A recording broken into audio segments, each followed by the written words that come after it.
orang Jawa. Oke. Tapi setauku itu adalah bahasa rakyat. Ya, jadi kalau kalian ini elit-elit ini nggak paham, ya memang itu alamatnya kepada rakyat. Oke. Jadi yang menangkap ini rakyat. Jadi rakyat itu terpanggil kembali memorinya tentang pemimpin yang tegas tapi humoris, tentang pemimpin yang jiwanya tenang dan lapang. Katandasmu etik menjadi perdebatan menarik saat Fahri Hamzah dan juga Jazairul Fawaid berdiskusi soal Katandasmu di CNN Indonesia. Awalnya Fahri Hamzah mengaku bahwa dirinya bukan orang Jawa, tapi ia menyebut Katandasmu adalah ungkapan keakraban antara Prabowo Subianto dengan rakyat. Karena itu dia gampang sekali mengatakan kalah menang itu biasa, kalau nggak suka kami nggak usah pilih.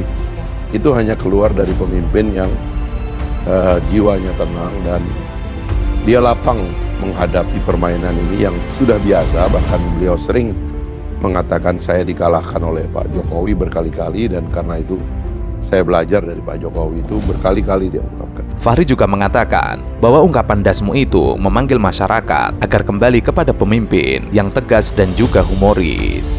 Fahri juga menambahkan, Prabowo adalah sosok yang mirip dengan Bung Karno. Karenanya, pilihan masyarakat akan tertuju kepada Prabowo Subianto. Hal itu terbukti dari survei-survei yang beredar.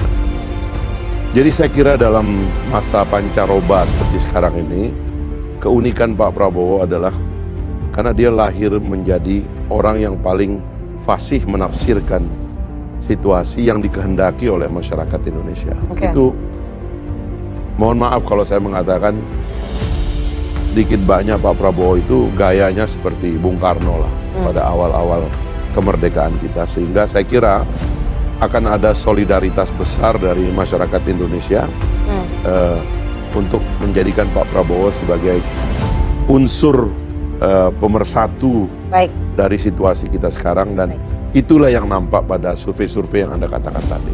Namun, saat presenter CNN Indonesia, Rifana, bertanya terkait kalimat dasmu ditujukan kepada siapa, Fahri seperti gelagapan. Ia sulit menjawab. Lalu ia mengatakan, Prabowo sedang mengatakan dirinya adalah Prabowo yang dulu, jadi jangan lagi tanyakan etik kepada dirinya. Mbak Fahri, saya ingin tanya ya, pernyataan itu memang disampaikan sebagai balasan kepada Mas Anies Baswedan pada saat debat perdana ya? Pertama-tama itu kan forum internal partai. Tapi pernyataan itu disampaikan ke siapa?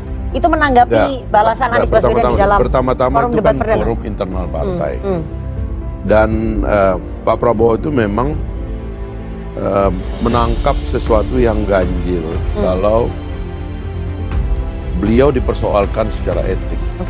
Di dekat kader-kadernya itu dia mau afirmasi kembali bahwa saya ini masih Prabowo yang dulu, dan karena itulah kalau ada orang yang mempersoalkan etika saya bercandain aja. Kira-kira. Lalu Rifana kembali mempertanyakan, artinya bahwa kalimat dasmu itu ditujukan kepada Anies Baswedan. Terdesak, Fahri akhirnya mengatakan, mungkin saja itu kalimat untuk Anies Baswedan. Artinya memang pernyataan Pak Prabowo soal dasmu etik itu ditujukan kepada Anies Baswedan. Siapapun yang mempersoalkan soal etik di dalam forum debat itu Mas Anies Baswedan. Ya mungkin ya, saya nggak tahu ya. Makanya kan kemudian ada pertanyaan. Fahri kemudian mencoba membela Prabowo. Kata-kata kotor yang diungkapkan Prabowo juga pernah diungkapkan oleh Soekarno, yaitu Sontoloyo, yang kemudian diucapkan lagi oleh Jokowi. Ia mengatakan, ungkapan dasmu itu adalah hal yang biasa, adalah ungkapan sehari-hari. Jadi Pak Prabowo baper dengan Pak Prabowo itu. Enggak, dia bercandain aja kalau ada orang mempersoalkan. Jadi konteksnya bercanda ya? Dia bercandain orang, dan setahu saya bukan orang Jawa ya. Bung Karno dulu bilang Sontoloyo, ya kan?